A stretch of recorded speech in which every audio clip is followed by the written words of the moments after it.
Assalamualaikum warahmatullahi wabarakatuh. Alhamdulillahi rabbil alamin. Alhamdulillahilladzi anzala as-sakinata fi qulubil mu'minin liyazdadu imanan ma'a imanihim. Asyhadu an la ilaha illallah wahdahu la syarikalah wa asyhadu anna Muhammadan abduhu wa rasuluh. Allahumma shalli wa sallim wa barik ala sayyidina wa maulana Muhammad wa ala alihi wa sahbihi wa barik wa sallim ajma'in. Faqala Allah Ta'ala fil Qur'anil Azim, A'udzu billahi minasyaitonir rajim. Bismillahirrahmanirrahim. Qul huwallahu ahad, Allahus samad, lam yalid wa lam yulad wa lam yakul lahu kufuwan ahad. Shadaqallahul azim wa sadaqa rasuluhul karim wa nahnu ala dzalika minasyahidin wa syakirin, amin. Jamaah dan sanak sekalian yang dirahmati oleh Allah, alhamdulillah jumpa kembali bersama Guru Yudi di sini. Insyaallah pada malam hari ini atau pada kesempatan kali ini Guru Yudi ingin berbagi kepada jamaah semuanya, kepada deng sanak semuanya. Berbagi tentang apa? Berbagi tentang tata cara bagaimana kita bisa meruqyah diri kita ketika kita merasa ada yang tidak beres dengan diri kita. Insyaallah nanti akan diajarkan. Selawat serta salam tercurah kepada panutan kita baginda Rasulullah sallallahu alaihi wasallam. Jamaah yang dirahmati oleh Allah, di masa pandemi ini banyak sekali orang-orang yang minta kepada kami untuk diruqyah.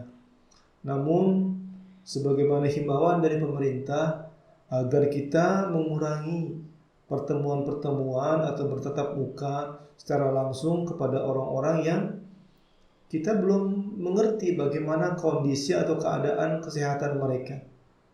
Maka dari itu banyak sekali orang-orang yang menghubungi kami untuk diruqyah, minta diruqyah, namun terpaksa kami tidak mengiyakannya, terpaksa kami tidak memberikan kesempatan kepada mereka untuk diruqyah. Namun jamaah yang dirahmati oleh Allah, kita jangan berkecil hati. Pada kali ini saya akan mencoba untuk memberikan tips atau tata cara bagaimana kita bisa meruqyah diri kita secara pribadi.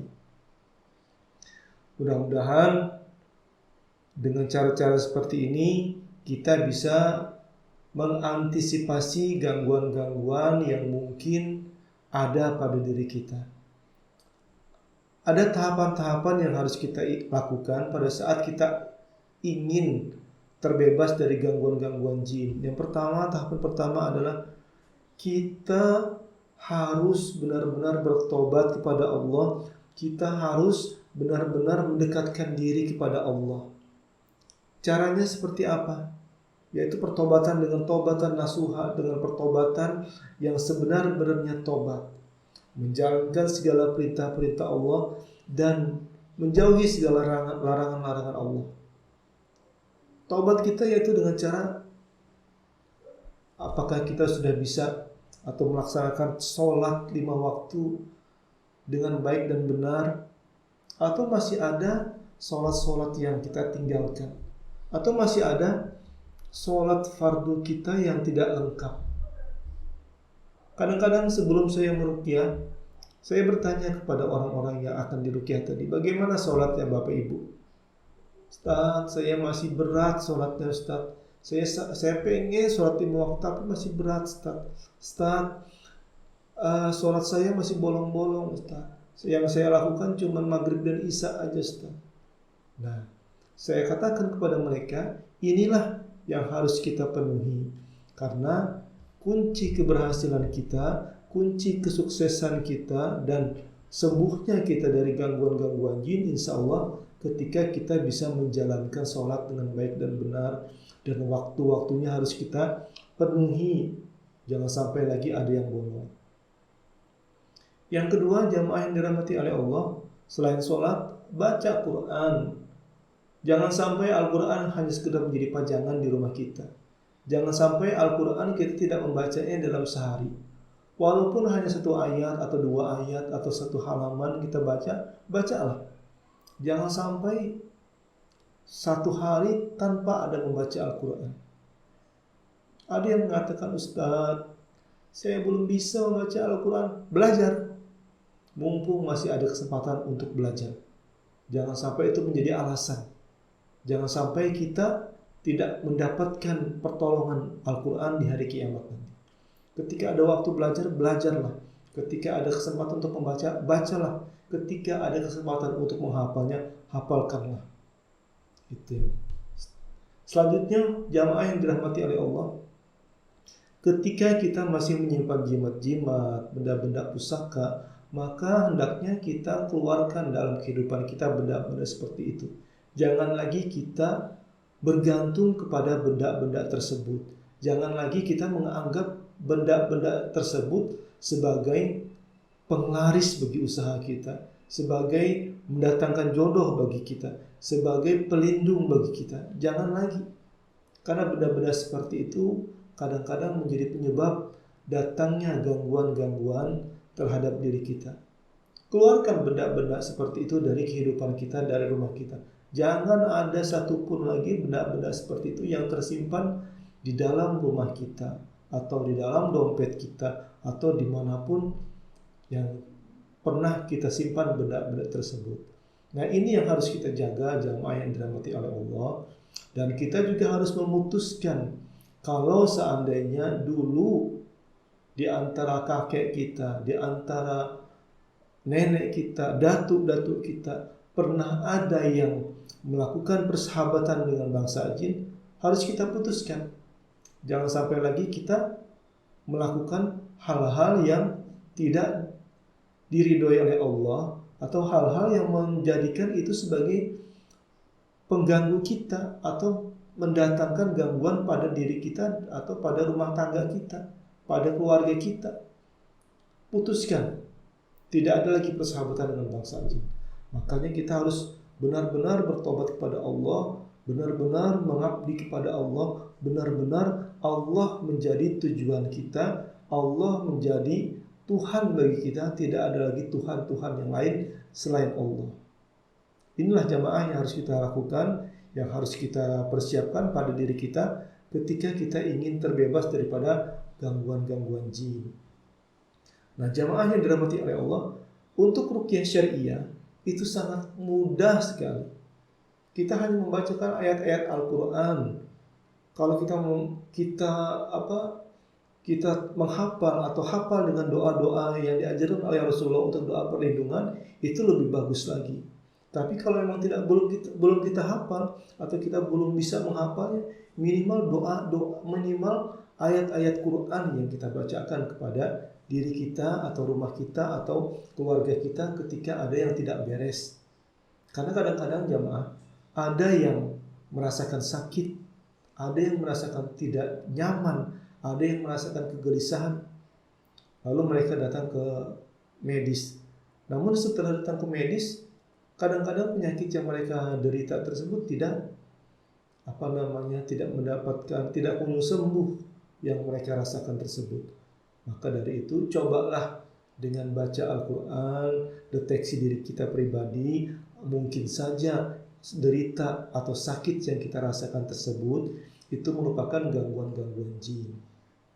Nah, jamaah yang dirahmati oleh Allah, saya akan contohkan.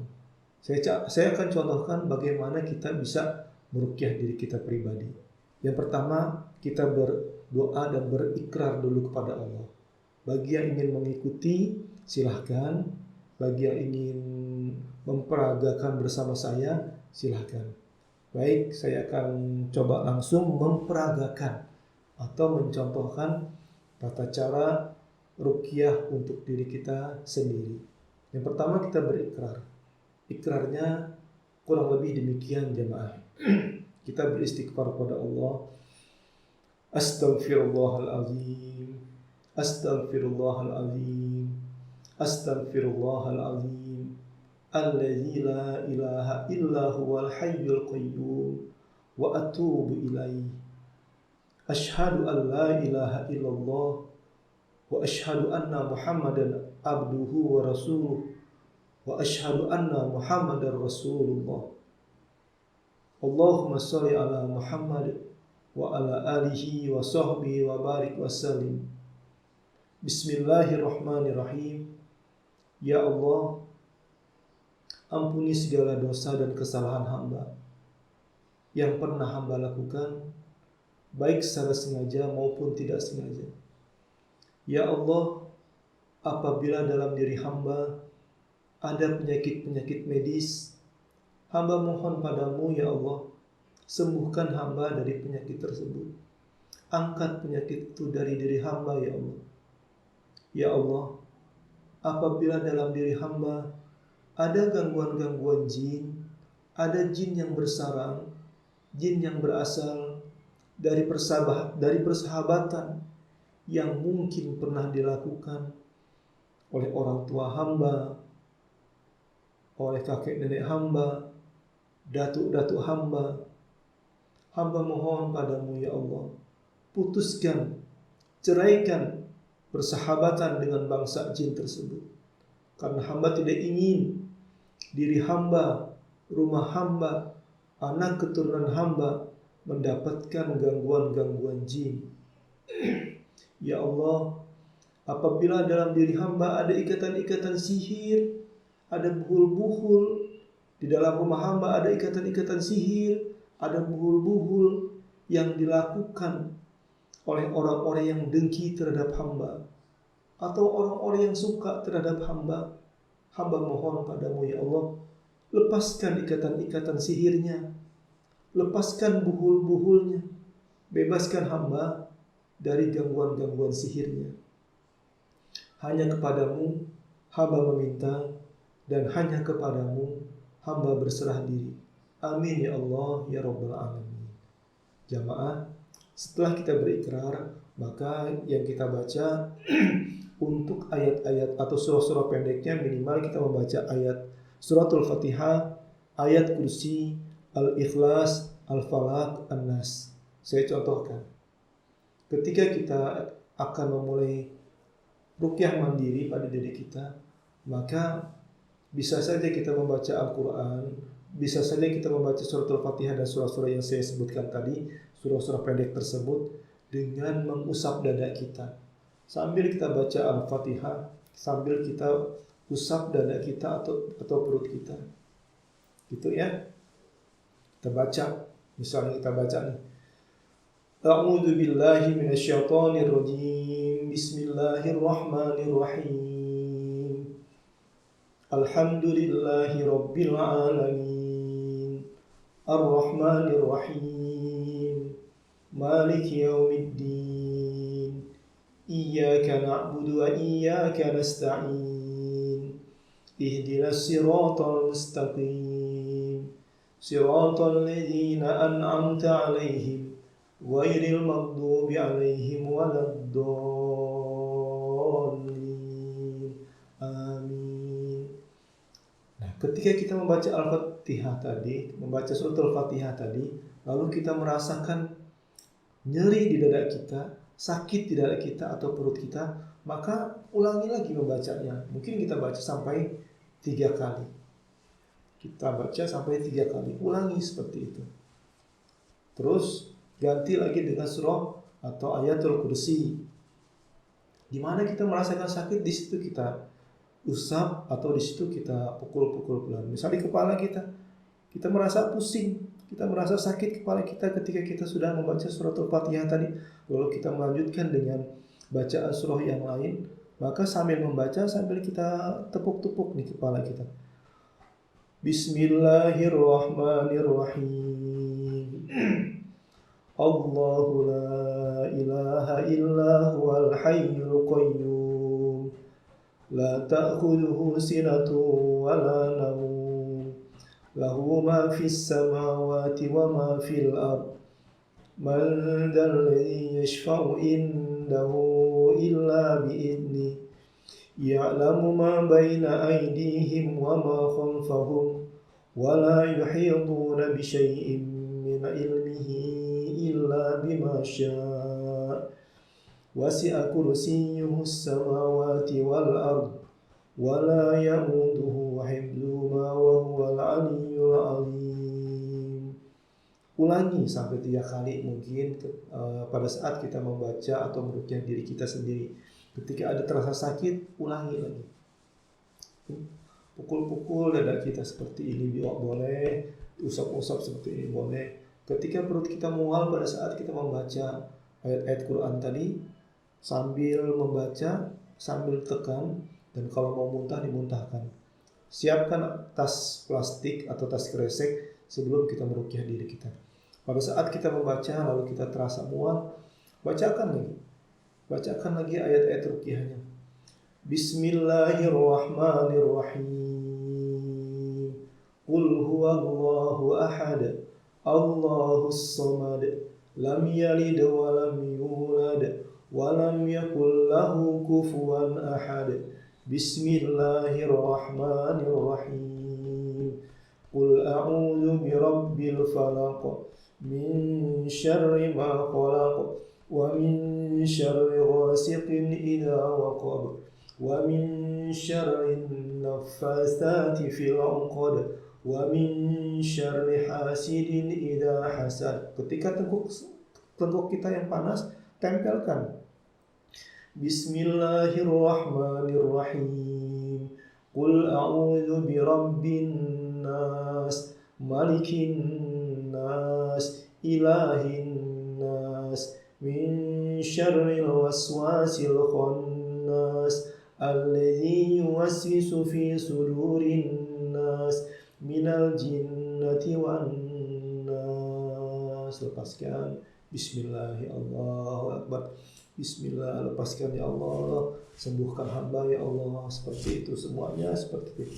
Ya, diusap-usap seperti ini dengan cara dikeluarkan. Mudah-mudahan dengan cara seperti ini bisa membantu kita, meringankan kita gangguan-gangguan jin.